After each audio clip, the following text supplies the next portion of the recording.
Bonjour chers internautes de BLTV, bienvenue à cette émission.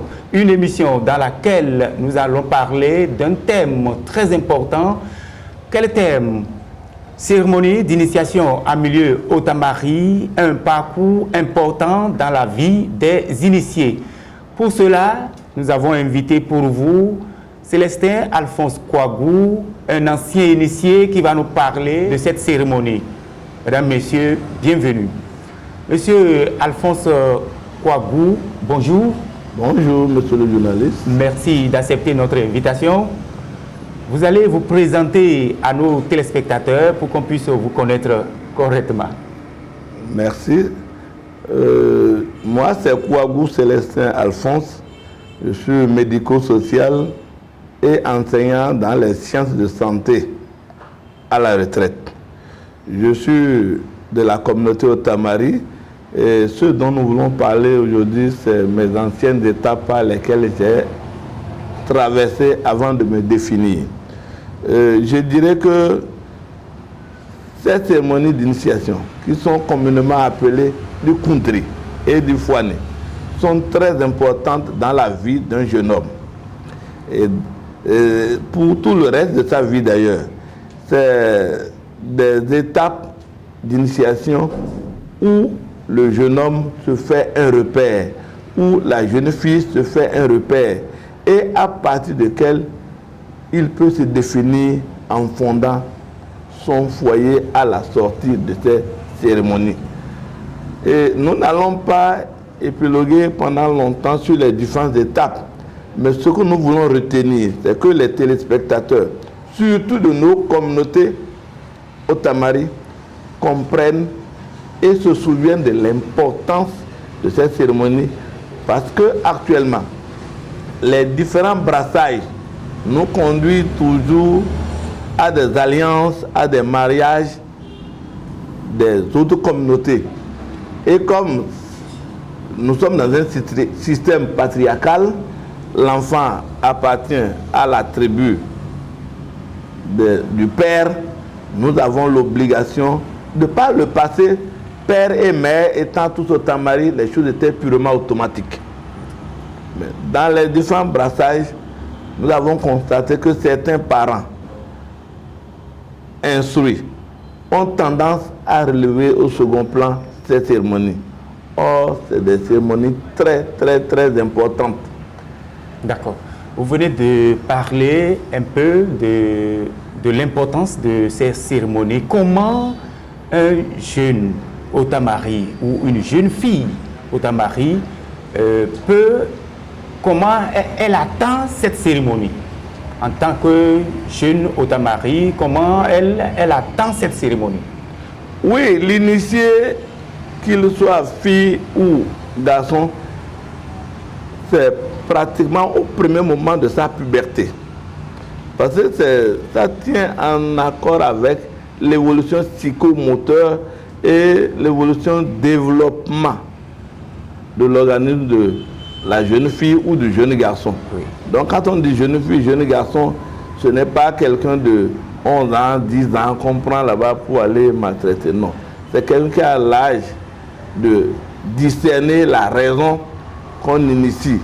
Et après cette initiation, c'est même un peu spirituel. Hein. Celui qui sort, la jeune fille ou le jeune garçon qui finit cette cérémonie, vous sentez une définition en lui, vous sentez un développement en lui, vous sentez une acquisition de savoir en lui. Et cela fait que il peut désormais dire, je peux aller vivre chez un homme. En tant que fille, je peux me marier. Et même dans nos traditions par le passé, quand le jeune garçon est initié, il sort du tata de son père pour aller fonder son propre foyer. Donc ça veut dire que c'est une étape très importante pour les deux enfants du sexe féminin ou du sexe masculin. Et nous avons constaté que c'est le modernisme, c'est les interbrassailles communautaires qui font que certains parents pensent que c'est pas bien, c'est ceci, mais c'est très très important. C'est tellement important au point où, lors des cérémonies, il n'y a jamais d'incident. Malgré que tout se passe dans le noir, sans l'électricité, sans la lumière, quelle que soit sa provenance, les choses se passent toujours bien, en harmonie avec les ancêtres, avec les chefs féticheurs, avec les chefs coutumiers. Les choses se passent toujours très bien. Donc nous avons compris, quel que soit ce qui doit se produire pendant ces années de cérémonie, c'est comme une bénédiction divine qui entoure les villages concernés par cette cérémonie. Il n'y a jamais eu d'incident. Si les critères à remplir pour respecter les cérémonies là sont remplis. Parce qu'en fait, quand on parle des critères, surtout chez le jeune garçon, oui, il ne doit pas connaître la femme avant d'aller faire cette cérémonie. Dans la plupart,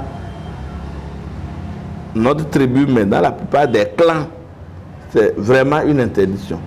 S'il respecte cela, et puisqu'il appartient à la société, au fur et à mesure qu'il grandit, on lui donne des informations.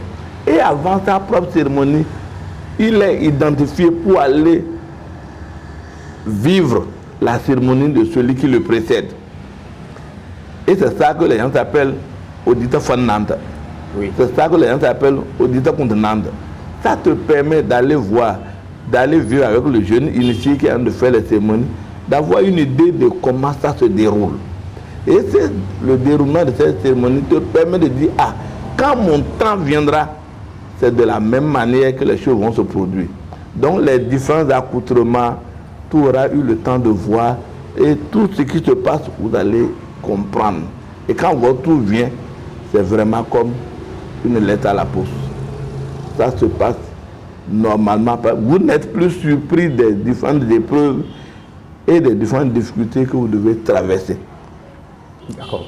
Et pour cela, je voudrais savoir, en milieu Otamari, on entend les gens dire que c'est une chose purement diabolique. Ce n'est pas un truc qui se fait de façon naturelle. Est-ce que plusieurs personnes comme moi posent la même question? Pourquoi certains ont fini de faire les cérémonies, les interdisent à leurs propres enfants? C'est une grande question que nous nous posons. Mais vous, en tant qu'ancien initié, est-ce que en votre temps, quand vous avez fini de faire les cérémonies, vous avez rencontré une difficulté liée du fait que vous avez pris part à une telle cérémonie? Aucune. Je vous remercie pour cette question pertinente parce que d'ailleurs j'étais au collège. On m'a invité pour faire cette cérémonie. J'ai suspendu les cours. Et quand j'étais à l'étape des cérémonies qui dure pratiquement la phase la plus intense, qui dure pratiquement une dizaine de jours, quelle que soit la tribu, quel que soit le clan, c'est une dizaine de jours, la phase la plus sérieuse. J'ai perdu les cours pendant une dizaine de jours pour aller prendre part à cette différentes cérémonies. Et j'ai cru voir mon échec venir. Mais cette année-là, je faisais partie des 3 premiers de la classe. Sincèrement. Moi, je pense que, bien au contraire, ces cérémonies viennent éveiller vos sens. Qu'ils soient des sens de développement spirituel, culturel. C'est des cérémonies qui viennent vous éveiller, vous égayer et qui vous rendent même fiers. Parce que je continue de parler d'appartenance, de référence et de repère. Donc, vous pouvez désormais dire, je suis de telle tribu, de tel clan. De tel clan, j'ai fait telle cérémonie. Et quand on parle, vous pouvez même mener les débats avec les autres. Parce que vous celui qui n'a pas fait cette cérémonie, il n'a pas de repère. Il n'a pas de repère. Et dans cette difficulté, un jour, il peut être amené à se voir en train de reprendre cette cérémonie. Donc, ce qu'on doit faire, tôt ou tard, il vaut mieux le faire à temps. Donc, vraiment, les cérémonies là restent importantes. C'est des cérémonies relax. Et c'est le moment pendant lequel vous découvrez toute la composition de votre clan et de votre famille. Nos enfants circulent ici en ville. Quand ils rentrent voir les paysans, non, celui-là est de mon village, celui-là, ils ne savent pas qui est qui. Mais le jour des cérémonies, c'est vraiment le clan qui se réunit. C'est les enfants de ton père, les enfants de ton grand-père, les enfants de ton aïeul, et ainsi de suite. Et vous savez que tous ceux qui sont assis là, c'est notre clan. De l'autre côté aussi, ceux qui entourent l'autre, c'est son clan. Et tu peux dire avec précision combien de clans composent votre tribu. Donc c'est un peu une leçon d'histoire pour permettre aux jeunes initiés qui peut-être étaient un peu loin du village, loin de la culture, de se ressourcer et de se définir. C'est très important.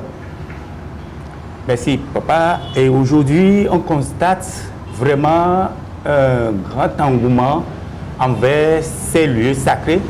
Et on constate aujourd'hui que les fonctionnaires de la région envoient leurs enfants et certains religieux également qui ont compris que c'est vraiment la source même de la vie en milieu Otamarie envoient leurs enfants pour participer à cette cérémonie.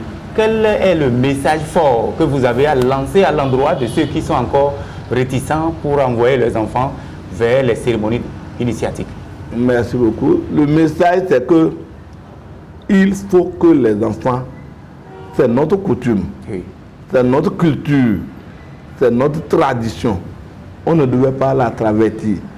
Parce que c'est dommage de constater que nos enfants, nos parents, nos frères prennent du recul par rapport à cela. Mais attention, nous ne savons pas ce qui se passe dans les autres communautés, dans les autres ethnies. Exactement. Donc nous nous retrouvons en ville, mais chacun a son petit secret qui le définit, qui le protège, qui l'accompagne et qui constitue, je répète encore, un repère pour lui. Donc c'est vrai que certains parents pensent que c'est humiliant, c'est ceci, c'est des épreuves. C'est des épreuves et c'est comme un combattant en fond de lutte. Tu ne verrais plus, tu ne peux plus vérifier si ta ceinture est bien placée ou pas. Tu fais le combat, tu sors. Les parents disent l'état de nudité, l'état de quoi c'est pervers. Mais dans l'ancien temps, quand on fait les cérémonies, vous n'avez affaire qu'aux parents et aux parents. C'est maintenant devenu moderne que les autres veulent savoir ce qui se passe dans la culture des autres. Et c'est derrière à la phase finale où tout le monde peut venir qu'on interpelle les étrangers. Donc moi j'ai dit que mon accoutrement, j'ai des camarades du sud, encore que ma tutrice était une dame d'Aboumé qui est venue à mes cérémonies, mais qui ne pouvait pas me connaître. C'est là même le pouvoir de la culture. Et qui a commencé par dire aux gens, je n'ai pas vu mon petit Alphonse, c'est où? Dans mon accoutrement, elle ne pouvait pas me reconnaître facilement. Et c'est comme ça que les gens l'ont tiré pour dire, c'est lui ici. Elle a dit, Alphonse, ça va? J'ai dit oui. Elle a dit, tu tiens la rose? J'ai dit oui, maman. Elle est restée là, parce qu'on ne peut pas prendre des photos chez nous, on ne peut pas faire des captures d'images. C'est lorsqu'on parle du folklore, que quelqu'un porte le même accoutrement, on fait des photos. Mais dans la tradition, il y a certaines choses qui sont interdites et qui sont inédites. Vous vivez ça et vous partez.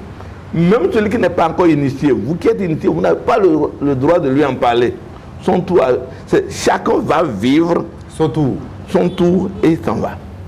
Donc il n'est pas question de dire, quand tu sais là-bas, c'est interdit. C'est pourquoi même dans notre communauté, un adage populaire dit, on ne parle pas de la cérémonie, on vit les cérémonies. Et ça fait que vous devez être fiers de faire ça. Vous ne savez pas ce qui se passe dans les autres communautés. C'est peut-être parce que nous décidons d'organiser ça de façon tribale, de façon clanique, que ça donne une ampleur à la chose. Peut-être qu'ailleurs, les initiations se font de façon individuelle. Et même plus compliqué, voilà. Peut-être que pour nous. Plus compliqué que pour nous. Mais quelqu'un rentre au village, fait ça pour son enfant et il dégage.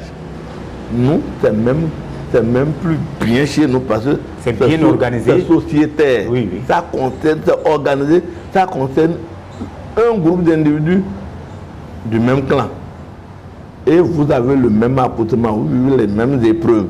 Il n'y a pas à dire qu'il y a des épreuves spéciales ou différentes. Non. Et quand les gens sortent vraiment de cette cérémonie, il faut retenir, c'est qu'ils sont vraiment prêts à affronter les grandes épreuves. Ils donnent le courage, l'audace et la capacité d'affronter les épreuves de la vie. Donc ces cérémonies sont d'une grande importance et au point où on ne doit pas les renier. On peut peut-être, je dis bien peut-être, sous réserve de la permission que je pourrais obtenir des chefs coutumiers, on peut peut-être améliorer la dernière phase où les étrangers viennent voir les initiés. Quand il n'y a pas d'amélioration, c'est peut-être quelques moments avant l'arrivée des étrangers, les vêtir, leur faire un cache-sexe, parce que tout ce qui est précieux chez un homme, c'est son sexe. Or, nous sommes tous habillés, mais chacun de nous sait ce que chacun protège. Et c'est ça qui fait que c'est un peu embêtant, c'est un peu diffamatoire, c'est un peu gênant. Les gens disent, les enfants sont nus, on les a fait souffrir. Non. Tout simplement parce que, si c'est pour faire une cérémonie, là, vos parents qui vous unifient, ils ne vous ont pas vu nus. Vous êtes nés dans les mains de vos parents, ils vous ont vu nus toute une vie durant. Jusqu'au moment où vous avez pris conscience de vous-même. Jusqu'au moment où vous avez constaté que vous êtes grand. Donc, les initiations là sont d'une grande importance et définissent l'enfant de la communauté Otamari. Qu'il soit une fille ou un homme, c'est très important. D'accord. Voilà. Merci, M. Célestin Alphonse Kouagbou, pour ce développement. Nous allons continuer et pour cela, je veux savoir ceux qui pensent jusqu'aujourd'hui que c'est un lieu où les jeunes initiés vont pour des choses diaboliques, ceux qui nous prennent pour des gens bizarres. Quel message avez-vous à l'endroit de ceux-là pour leur dire que ce n'est nulle part, le diable n'est nulle part dans ce que nous faisons dans ces couvents? Moi, personnellement, j'ai fait cette cérémonie. Je n'ai rien vu de diabolique. Et moi, je pense que ceux qui parlent de diabolique, ils sont à l'école de leur maître. Ils sont à l'école de leur maître parce que l'Occident a fait l'effort de peindre tout ce que nous avions de précieux en noir et de trouver que c'est diabolique, tout en nous imposant leur culture, leur façon de voir. Or, c'était nous. La communauté africaine, la communauté Otamari, nous sommes comme des juifs, nous sommes des intègres. On dit que c'est diabolique. Or, vous retracez juste le scénario de vos ancêtres et de vos parents. Et il y a des étapes, mais ils disent que c'est diabolique. C'est de ces coins, c'est de ces traditions que des génies sortent. Des génies incomparables qui ont étudié sur des briques ou même sous les arbres. Donc, moi, je souhaite que ceux qui transmettent la tradition aux enfants dans le cérémonial là, c'est à eux que je veux adresser le message. C'est de tout faire pour rester lucide. Parce que nous, les chefs fédérations, les chefs traditionnels que nous avons connus, étaient des gens très bien lucides. Ils ne commettaient pas d'impair. Ils posaient des actes précis. Et chaque fois qu'ils devaient prononcer des incantations, ils mesuraient ses propos. Et on ne prenait pas n'importe qui pour être chef fédérateur. Vous devez être marié et avoir les enfants. Parce que vous voulez parler de la vie des enfants des autres. Si vous êtes célibataire, comment vous donner? C'est un peu comme en Europe. Vous êtes célibataire, vous ne pouvez pas être candidat. Même à une élection de quartier. Donc le chef fédérateur, je les invite à un peu de retenue dans les alcools. Parce qu'en fait, c'est l'apparition des nouvelles boissons importées qui rendent nos communautés un peu perverses. Et c'est ça qui fait que dans cette perversion, les gens pensent que c'est les cérémonies qui sont mauvaises. Non. Le chef féticheur, tel que conçu par le passé, s'il reste lucide dans ce sens, il est très bien pour initier nos enfants. Oui, voilà. Que ce soit la femme ou l'homme. Parce que quand il s'agit de compte, c'est la femme, c'est la vieille femme qui gère.